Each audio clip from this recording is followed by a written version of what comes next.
கர்த்தருடைய பரிசுத்த நாமத்திற்கு ஸ்தோத்திரம் உண்டாவதாக. இன்றைய தின தியானத்திற்கு தேவன் கொடுத்த வேத பகுதி அது அப்போஸ்தலர், அதில் 17ஆம் அதிகாரம், அதில் 30ஆம் வசனம். அப்போஸ்தலர் 17:30. அறியாமை உள்ள காலங்களை தேவன் காணாதவர் போல் இருந்தார். இப்பொழுதோ மனம் திரும்ப வேண்டும் என்று எங்கும் உள்ள மனுஷருக்கெல்லாம் தேவன் கட்டளை இடுகிறார். இன்றைய தினம் நம்ம தேவனை நோக்கி பார்ப்பதற்காக, தேவனண்டை வந்து சேருவதற்காக தேவன் நம்மளை கட்டளை இடுகிறார். வேதத்துல இந்த கட்டளை இடுகிறார், தேவன் கட்டளை இடுகிறான்ற வசனங்கள், வார்த்தைகள் வந்து ரொம்ப கம்மியா தான் இருக்கிறது. ஏன்னா தேவன் வந்து யாரையும் அதிகாரத்தின் மூலமாக தன்னண்டை சேர்க்கிற தேவன் கிடையாது. அதிகாரத்தின் மூலமாக தன்னண்டை சேர்க்கிற தேவன்னா இன்றைய தினம் எல்லாருமே அவங்ககிட்ட தான் இருக்கும். தேவன் நமக்கு ஒரு ஆப்ஷன் கொடுத்துருக்காரு, மன விருப்பத்தை கொடுத்துருக்கிறாரு. நீங்க மன விருப்பத்தின்படி நீங்க டிசைட் பண்ணலாம். நீங்க என்னவா இருக்கணும், எப்படி இருக்கணும், எல்லாமே உங்களிடத்தில் கொடுக்கப்பட்டிருக்கிறது. நீங்க பெரிய டாக்டரா, இன்ஜினியரோ, உலகத்துல பெரிய இடத்துல இருக்கணும்னாலும் அந்த விருப்பத்தை நிறைவேற்ற தேவன் வல்லவராக இருக்கிறார். ஆனா விருப்பத்தை உங்களிடத்தில் செய்து வைத்திருக்கிறார். விருப்பத்தையும் செய்ய நிறைவேற்றுகிற தேவன் வேதத்துல படிக்கிறோம். நீங்க விரும்புறத செய்து முடிக்க தேவன் வல்லவராக இருக்கிறார். ஆனா கட்டளை இடுகிறது, நீங்க கட்டாயம் வரும்ன்றது ரொம்ப ரொம்ப ரொம்ப குறைந்த இடங்கள்ல தான் நம்ம பார்க்கலாம். அதை இதுல பாருங்க, அறியாமல் உள்ள காலங்களை தேவன் காணாதது போல் இருந்தார், தேவன் அறியாதது போல் இருந்தார். அறியாமல் உள்ள காலங்கள்னா என்ன? கர்த்தரை தேவன், கர்த்தரை எனக்காக யாவும் செய்து முடிப்பார்.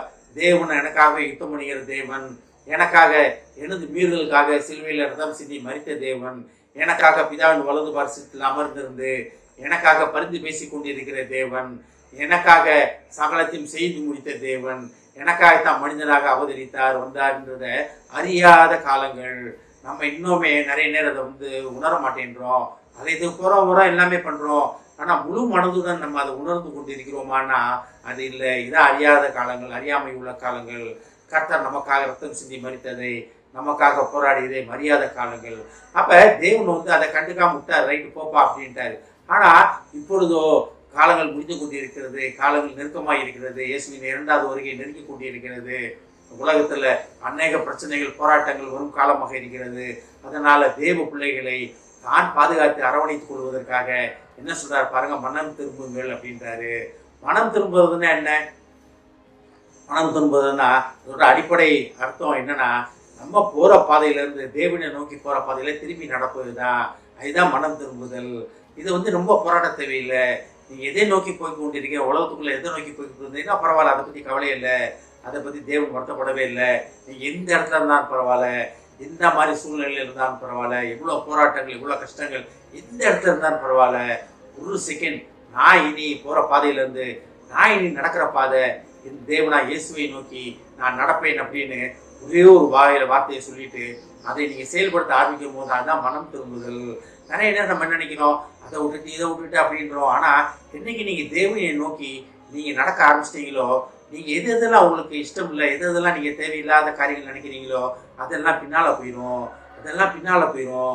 எப்படி செங்கடல் வந்து இஸ்ரேல் மக்களுக்கு முன்பாக வழி மறித்து நின்றது. ஆனா தேவனோட கட்டளையினால் என்னாச்சு பாருங்க, 2 படமும் ஒரு செவுறு போல வெளியே நின்றது, வழி கொடுத்தது. அதேதான் உலகம். உலகத்தின் போராட்டங்கள் உண்டு, ஆனால் திடன் கொள்ளுங்கள், நான் உலகத்தை ஜெயித்தேன் அப்படின்னாருன்னா அந்த உலகத்துக்குள்ள நீங்க கால் எடுத்து வைக்கும் போது, தேவனை நோக்கி தேவ பலத்துடன் கால் எடுத்து வைக்கும் பொழுது உங்களுக்குள்ள போராட்டங்கள் எல்லாம் உங்களுக்கு வழி விலகி உங்களுக்கு வழி கொடுக்கும்.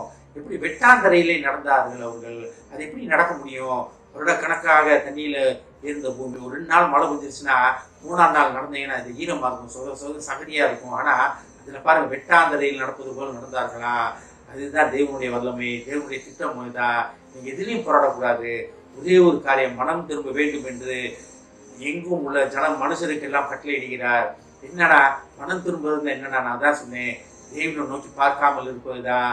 தேவனை நோக்கி பார்க்க ஆரம்பிக்கிறது தான் மனம் திரும்புவதற்கு ஏற்ற முதல் படி. தேவனை நோக்கி நீங்க பார்த்து, இனி நான் வந்து தேவனை நோக்கி நான் போவேன், இனி நான் தேவன் தான் அப்படின்னு நீங்க என்னைக்கு முடிவெடுத்துட்டு அவருக்குரிய பாதையில் நடக்கும் பொழுது கர்த்தர் உங்களுக்காக அநேக காரியங்களை வைத்திருக்கிறார். ஜெபிப்போம். ஆமென். ஜெபிப்போம். எங்களை அதிகமான அன்பின் பரலோக பிதாவே, தகப்பனே, உண்மை அறியாத காலங்களை நீர் எங்களுக்காக கண்டுகொள்ளாதபடி இருந்ததுக்காக நன்றி ஆண்டவரே. இப்பொழுதோ நாங்கள் உமது வல்லமையை, உமது கிருபையை, உமது அழைப்பை அறிந்து கொண்டு தகப்பனே மனம் திரும்பியவர்களாக உண்மை நோக்கி பார்த்து கொண்டிருக்கிறோம் ஆண்டவரே. நீர் எங்களுக்காக வைத்த பாதையிலே நடந்து கொண்டிருக்கிறோம் ஆண்டவரே. எங்களை கைவிடாது, நீர் எங்களை சேர்த்துக் கொள்வேன் என்று சொன்ன மகா கிருபைக்காக நன்றி ஆண்டவர், நன்றி ஆண்டவரே. நீர் எங்களுக்கிட்ட கட்டளையிலே நிலைத்திருக்கக்கூடிய பலத்தை, மனதை எங்களுக்கு தாரும் ஆண்டவரே. கேட்டுக்கொண்டிருக்கும் ஒவ்வொருவரையும் ஆசீர்வதிக்கிறோமாப்பா, ஒவ்வொரு குடும்பத்தையும் ஆசீர்வதிக்கிறோமாப்பா. குடும்பத்தில் உள்ள ஒவ்வொருவரும் உலகத்தின் பாதையிலிருந்து தேவனே நீர் அவர்களுக்கு வைத்திருக்கும் பாதையிலே மனம் திரும்பி நடக்க அவர்களுக்கு தயார்படுத்துமாப்பா, பலப்படுத்துமாப்பா. அதிலே நிலைத்திருக்கக்கூடிய மனதை தாரும் ஆண்டவர், ஆசீர்வதிக்கிறோமாப்பா. இயேசுவின் மூலமாய் கேட்கிறேன் நல்ல பிதாவே, ஆமென். கர்த்தர் அவளை ஆசீர்வதிப்பாராக.